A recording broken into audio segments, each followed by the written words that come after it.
And Dana, a lot of talk has been about the winds. Of course, a lot of people without power still tonight. But the other conversation, at least in western Maine, is all of that flooding. Absolutely. This storm has brought a myriad of problems throughout the day today. Like you mentioned, the power outages from the high winds, flooding from both heavy rain and melting snow, as well as river flooding, which is going to be an issue tonight and tomorrow as well. Overall, the storm has just kind of been a mess throughout the day today. But earlier I showed this tower cam because it was so windy out here in Portland that it was actually shaking. But I wanted to show it again now because things have really calmed down over the past couple of hours. We've dropped down to 48 degrees, our skies have cleared, and things are pretty calm now. But throughout the day today, it has been kind of a mess. Rainfall totals, the highest I could find was Kingsfield with just over 6 inches of rain, almost 5 inches in Rangeley and Greenville, and even Topsom at 2.5 inches right about. So this is a lot of rain, especially on top of the rain that we saw just a week ago, which was in similar amounts, as well as northern Maine saw a lot of issues with snow melt as well, just adding to the sheer amount of water that we had with not a lot of places for the water to go.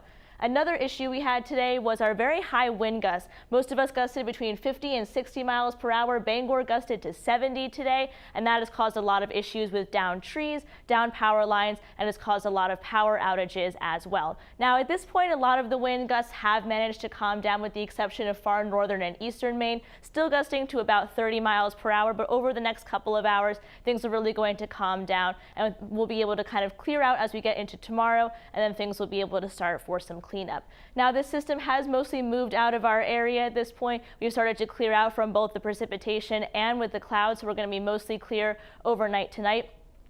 The only thing that we have left here on the flash flood warnings map is an area of Rumford, and that is because of the high river flooding in the area. And overall, this was an area where we saw a lot of the heaviest rain falling, as well as a lot of that snow melt. So that's why we still have a flash flood warning in effect until a little bit later today. Now, we still do have a lot of advisories out here. So we have the flood warning, which at this point has been followed by the National Weather Service, with the exception of the areas in green here. And then we also have a flood watch, which is in the dark green, and that's going to come into effect with the rivers, which don't usually crest until after the precipitation is over. Now, we started out this week with a lot of issues with rain and wind, but the rest of the week, all things considered, is pretty calm. So over the next couple of hours, we're going to clear out until we get to a little bit more cloud cover early tomorrow morning. Then we have a system that's going to be mostly offshore. We could see a couple of showers in far down eastern Maine, but most of us are just going to see some clouds from this system. Behind this system as well, we could see a couple of snow showers in the northern mountains, but we're not expecting a lot of accumulation with that, really, if any at all.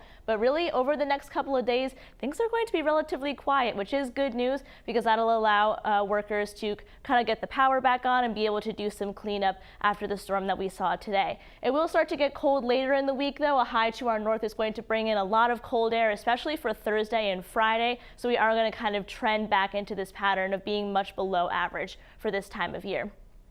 Rain forecast sees still 10 to 21 feet. Definitely wouldn't want to be on a boat ride out there. Gusting to 25 miles per hour tomorrow, or 25 knots rather. So we're still going to have a gale warning in effect until midnight, and I expect that will be extended as well. So in terms of our 7-day forecast, things are going to be pretty calm over the next couple of days. A couple of showers possible tomorrow, but overall, I think this calm weather is even going to last into the Christmas as well. But Zach, I kind of just want to emphasize about this storm here is that it might take a couple of days for the power to be able to be turned back on. And there is still that issue with the river flooding because they tend to crest after the precipitation is over. So just because the rain and the wind is gone does not mean that the danger is over. Absolutely. Dana, thanks so much. And remember, you can track the remainder of this storm and future ones using our new Center Maine app. It has the latest forecast, radar, and 7-day outlook. It's free wherever you get your apps from. Be sure to sign up for the alerts, too.